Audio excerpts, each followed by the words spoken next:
HO Talk Show. Yes, indeed. Yes, indeed. I am HO family. Sir Charles. Why you gonna do it when I'm taking a drink of water? This don't make no sense. This Razor. How y'all doing? I mean, like we live on air. I don't know if you know that. I mean, if you weren't ready, I wasn't ready. I was parched this morning.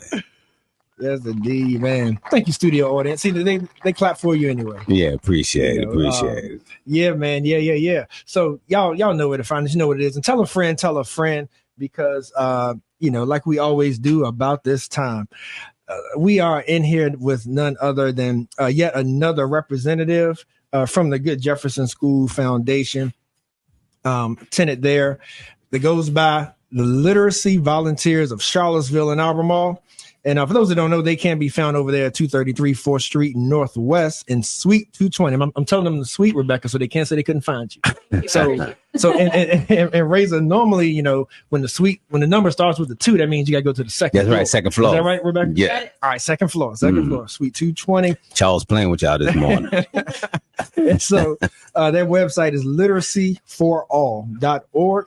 And this is none other than Rebecca Thomas. She is the communications and marketing coordinator for Literacy Volunteers of Charlottesville. Rebecca, thank you for joining us. Thank you so much for having me. Absolutely. So let's see. So let's start, with the obvious. Can you tell us a little bit about Literacy Volunteers and its mission, maybe for those who may never heard of it or may not be familiar? Yeah, so we have actually been around since 1983. Mm-hmm. And we provide free, confidential, and inclusive one-to-one literacy tutoring and citizenship classes for adults in the greater Charlottesville area. Okay. Mm-hmm. Got you. All right. And so give us a little more background on that as far as the organization and sort of how that came to be as far as like maybe more the foundation of like how it started, like what was the purpose? Was there a big mission? Was there a big need that was seen, or was it more so something that may have been like picked up from another area? How did it get started? So in the 1980s, a lot of community-based literacy organizations were starting to form because we were seeing adults that had some gaps in literacy or low literacy. Mm-hmm. And so in Charlottesville, we started Literacy Volunteers, and we primarily served native English speakers who just had some low literacy skills. Okay. And then as Charlottesville's demographics have changed, and as the public school system has maybe done a stronger job of not letting people fall through the cracks as much, we now serve primarily second language learners in the area, but we also still serve native English speakers that have some low literacy needs. I have a question for you. So when it comes to literacy, so to speak, is there a goal of like a GED, or is there just a goal of being able to communicate with somebody? So I think one of the great things about this organization is that it is so individually focused. Okay. So for some of our native English speakers, let's say, who have low literacy, they might go to PVCC's adult ed program trying to get a GED. Okay. And if their math skills or their reading skills are still too low to be able to be in those classes, then they would, PVCC's TJACE, the adult ed program, would send them over to us. Okay. So then we can work one-on-one with them until they're ready to be in those classes. Okay. And then sometimes for people who are working on certification programs like GED or CNA, things like that. Okay. Cool. We also have a one-to-one tutoring for them. So that way they can get that extra help that they might need. Now, I'm going to ask you a tough question before Charles go, right? Okay. I'm gonna dive right in because I'm a fan. I worked at the Fountain Fund that was right around the corner from y'all, right? When it comes to the way society is post-COVID, right? Education doesn't seem to be enough, even at a person who has went to after high school, right? What would be, not playing devil's advocate, but what would be the goal of spending the time, besides it being just something that you want to do to make yourself feel better, of going to a place like yours and spending the time and effort? Can you kind of explain, and it not be for nothing, because the world doesn't put value on that? So do you mean as a volunteer or as a student? as a student, because I want people to understand that what you do is important. Okay. And we want to get past their, like, in their closet, in their circles of, man, why are you going to do that? They ain't going to give you a job no how. You know what I'm saying? Yeah. That type thing. Yeah. So what I really like about working there is that you see the tangible effects of what we do with our students. Okay. And so for obviously second language learners, these are people who are coming here. They have 2 hours of tutoring every week to just try and learn the language and try and be able to read, write, even get some of those educational opportunities that they had maybe in their home country that didn't transfer over to America. So many of them are working on just being able to go to college. Are y'all afraid that y'all may be investing too much in second language cultures as opposed to the ones that's here?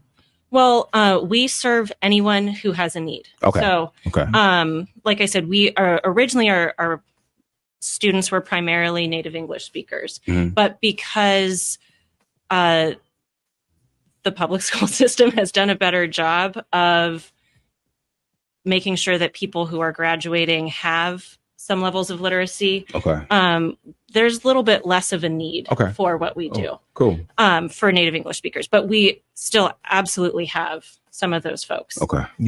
So anybody that comes in that is at a low literacy level, we want to serve. Yeah.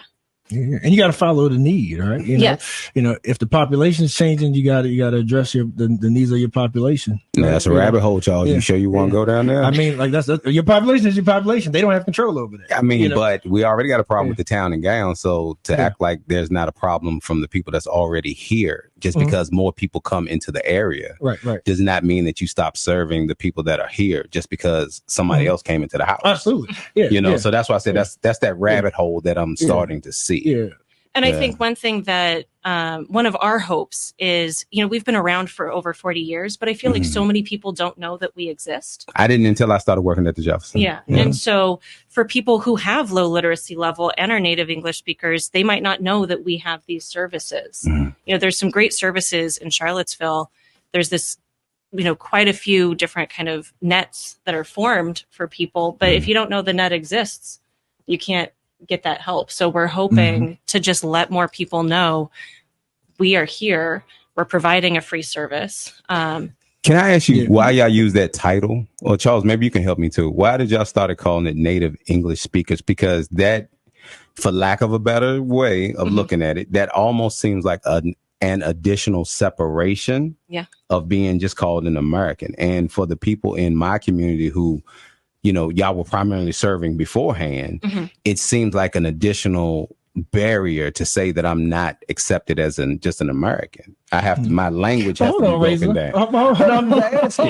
Let me take this one, Rebecca. Charles, help me out. American, though, is your nationality. You got to remember, like people came here from all countries, different languages. So even though English is the primary language, like we still are a melting pot and always have been. So just being American doesn't automatically mean that you should or have to speak English. So So let's keep it real. So all right. So since we want to keep it real here for a second, if we go back 5-10 years, right? How many people of Caucasian descent were y'all actually serving? I don't know those demographics. That number would be low compared to African Americans, right? So I'm thinking about the melting pot that y'all's talking about. Yeah, so I would go even it looked like melted chocolate. That's what it looked like. So when we first started in the 80s, absolutely. Right. And then our demographics really started to shift to second language learners around the early 2000s. So it's even been about 20 years. So it went from pretty much, I didn't go to college, so I'm going to talk very blatant. So it went from black to Spanish. Yeah, and now I would say it's, to very oversimplify. I'm sorry I'm pressing you, but it's just that I'm trying to make sure I understand. Yeah, and so if we're going to really talk about demographics, looking at the groups of students that we have, are primary, or not primary, but the largest demographic of folks that we serve right now are actually from Afghanistan. Okay. Because the IRC, the International Rescue Committee, was able to bring over so many folks as the government was falling. Yeah. But it's still not Caucasian, is what I'm saying. So like, and I'll give you a perfect example, Razor. Like, so Rebecca, I'm originally from Madison County. And so a lot of people don't know, but the majority of like folks who get services like literacy services or free clinic services, free reduced lunch services are Caucasian families. Yeah, absolutely. So it really depends on your demographic. But do they call them English speaking? Do they break it down like that? Not saying that y'all don't, so but we actually do. So native English speaker is just the term that we are using in education and in the government. Okay. So native English speaker is going to be anybody who grew up speaking English. Okay. And so it's important that we distinguish that from second language speakers, right? Versus Americans, right? Because you can be a second language speaker and an American. And you can be a native English speaker and not an American, right? For maybe folks that are coming over from, let's say, England. Okay. And so for like, since we're a nonprofit, for grant reporting purposes and things like that, we need to track who are we serving that is has English as a second language versus, we also call it basic literacy. Okay. Because for basic literacy students, these would be native English speakers who need help not just with reading, but also math skills and things like that. Okay. So it's really just as a way to distinguish who needs help learning how to speak English for second language learners, and who needs help with more of those kind of basic literacy skills. Yeah, I'm just fearful. Like I said, I'm not pressing on you. I'm just fearful that this is the gateway to further separating my community from what's looked like as Americans. Because it's when you come to a metropolitan area, like, so to speak, like Charlottesville, the base of the ownership is doesn't look like me, that own homes and things of that nature, right? But then, like Charles said, we see that the people who get the majority of the like EBT cards and everything don't look like me too, right? But we always seem to find ways to separate in language that eventually become indoctrinated into more separation for us, that we don't get services. Like people from Afghanistan, and they need help. But it seems like it's much easier for them to get everything that's being offered by nonprofit organizations than it is the people who were brought here, who, you know, African Americans don't have a flag. We don't have so many things that when we go to get services, reparations and everything, we don't qualify for. So when we come up with languages that we fit in that doesn't just call us Americans, I get nervous. Yeah, I get that. But I would say for the purposes of our organization, basic literacy, it has nothing to do with race. It is, like I said, just anybody who grew up speaking English. Yes, ma'am. Yeah. And don't live in fear, Razor. Oh, Don't live in fear. Man. There's plenty for everybody. This is the land of milk and honey. That's why everybody comes. Just because it's plenty for everybody doesn't mean it gets divided for everybody. True. You know what I'm saying? Like but we shouldn't cut anybody else short if they need something. We get cut short. Right. And that's not right either. But that ain't Rebecca's fault. No, I'm just saying, like, I feel as long as we keep conversation open, then maybe there's things that, you know, organizations wasn't thinking about that 5 years from now can't be fixed because now the train is moving in this direction. So then we have to come up with something else to give you in order so that you don't miss out on something that you should have had from the beginning.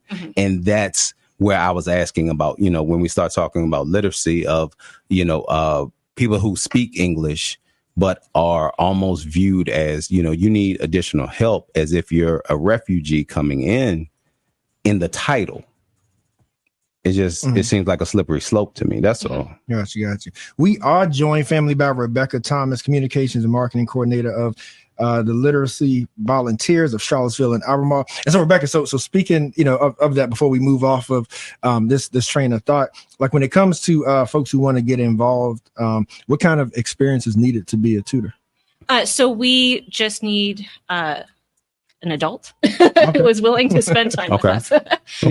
So we provide all training You do not have to have any teaching experience for this.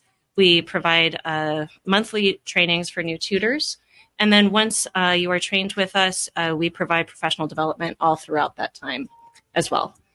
So we want our tutors to be successful, and we do everything that we can to make sure that they have those tools to be successful. Cool. I love the work y'all do, by the Thank way. you. Yeah. Yes, indeed. Yeah.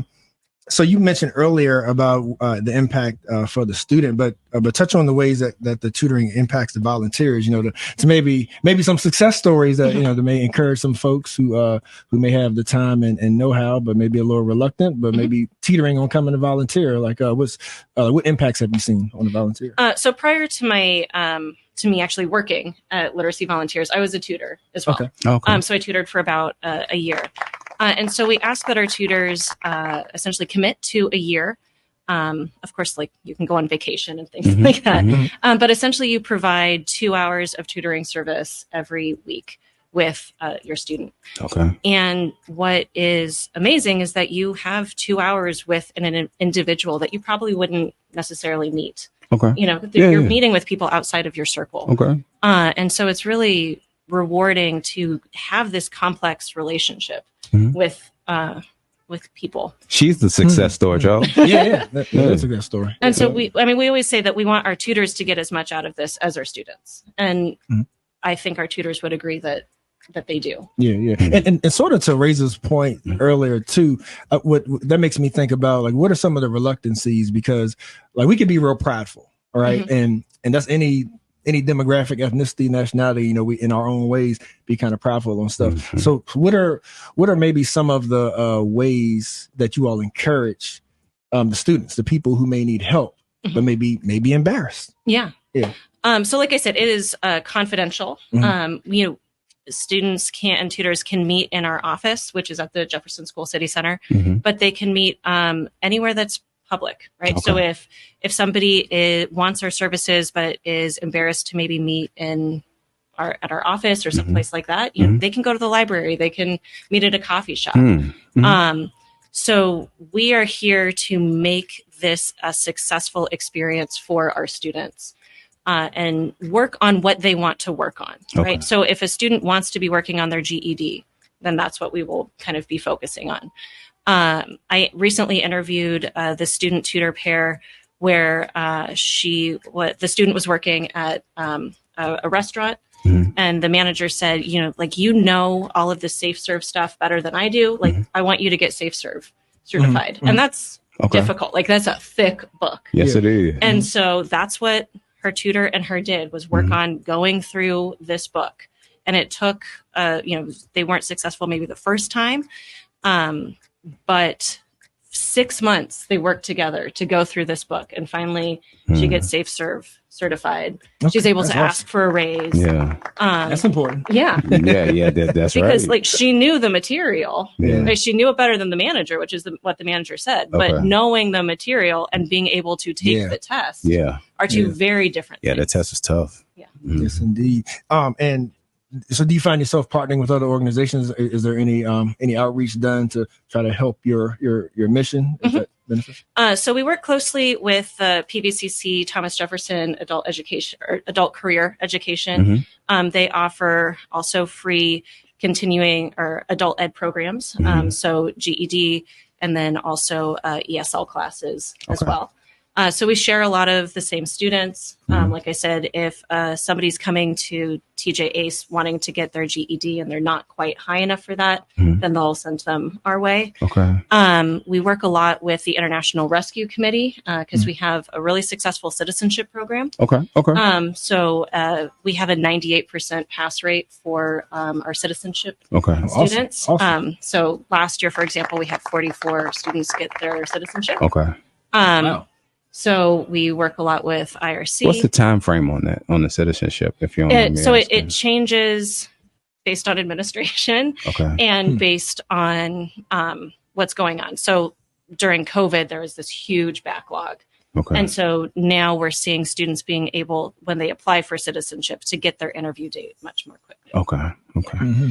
And Rebecca, so as you said, you've seen sort of multiple sides and facets of literacy volunteers. So I'm curious about sort of the evolution of the organization, like as you see demographics changing and what have you, like what's some of the changes since its original mission that you've seen that kind of brings you up to now to keep it impactful? Well, I think our citizenship program is actually one of those. Okay. So that's been around for about 15 years, and we've seen it really blossom. But then we also are seeing, for example, we're starting a writing class where students that are at a higher level that maybe we wouldn't be able to serve, they're a little bit... they're almost ready for college classes, let's say. We are offering a free writing class that they can have with a former writing teacher from UC Santa Barbara. So things like that. I have a question for you. Via Miss Max, I can't take credit for this. This is a good one. You said that it changes depending on administration, right? So let's just say, without calling names, for the elephant, how long would it take? And for the donkey, how long would it take? Well, I think it depends on the elephant. Okay. The last one, there was definitely more of a longer backlog. And then COVID, of course, just threw everything. Okay. And then with the current administration... You're talking about 2 months, 6 months, a year and a half? We were seeing... I'm not entirely sure of the... time frame? Yeah, of the time frame, because this was also before I started working.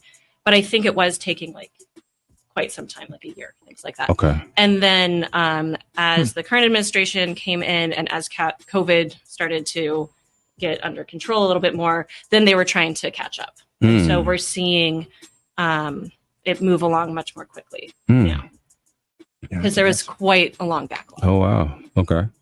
Oh, cool. Yeah. So again, we're joined by Rebecca Thomas of Literacy Volunteers here locally. So Rebecca, what about some of the resources in the communities, like new events that may be coming up, just things in general that you may want people to know about and things that we could be supporting as a community? Right. Well, I think since we've been talking a lot about students, one of the really critical things that I want people to know is if you are interested in being a student, we take new student intakes on the last Monday of every month. So tomorrow, actually. So if somebody is interested in being a student, call us. Our number is 434-977-3838 to make that appointment. Can you get that number one more time, please? Yes, 434-977-3838. All right. Thank you. 434-977-3838. I tried to buy you time. That's pretty easy to remember. You over there with them stuttering fingers. That's pretty easy Type to the remember. thing up, Sir Charles. So yeah, I want to make sure that people know how you can become our student. So you would call up, we'd schedule an appointment to get your information and things like that. Make sure that we're the right fit for you. And if we're not, then we would encourage you to go to different organizations. And then of course we always need tutors.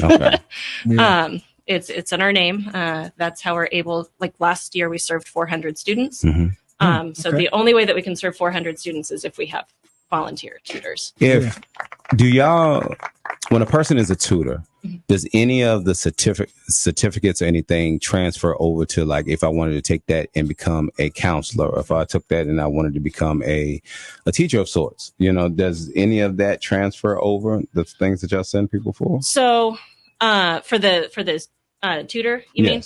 It wouldn't necessarily transfer over, but I think it's really good experience. And so one of the things that we see frequently are some of our tutors then end up becoming teachers or second language teachers, things like that. So we have a new tutor training typically every month. We had one yesterday and trained 16 tutors, which was very exciting. Lunch was provided by Al Carbone. So we usually have a local restaurant provide lunch. And that's always a tasty place to go. The next one is September 28th. And then after that is October 19th. But we also always provide information sessions where people are like, I'm interested in this, but I don't know if this is something that I want to do. Okay. So every month we provide some Zoom information sessions. And so the next one is September 12th. Okay. September 12th. But essentially, anybody that's interested in becoming a tutor, if you can't make any of those dates, just talk to us. We need the help. Yeah. So, Rebecca, I think maybe the last thing I have for you is how something that we address with all of our guests that come from the good Jefferson School. And like I said, ladies and gentlemen, they are at 233 4th Street Northwest, Suite 220. Which floor is that, Razor? Second floor, third child. They start with a 2. Isn't that what you told the people in the beginning, third child? So at the Jefferson School, so Rebecca, we got to ask you, what does it mean to you?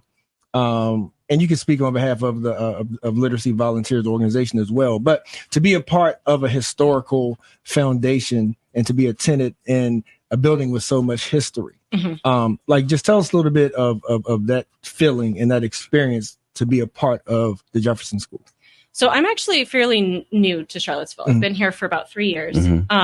Before that, I was in West Virginia for teaching there, and then I'm originally from Southern California. Okay. So the more that I move east and like moving here, like you feel the history a lot more, and I don't know. It's just really rewarding, I think, to be in a historic place where we are continuing to serve the community.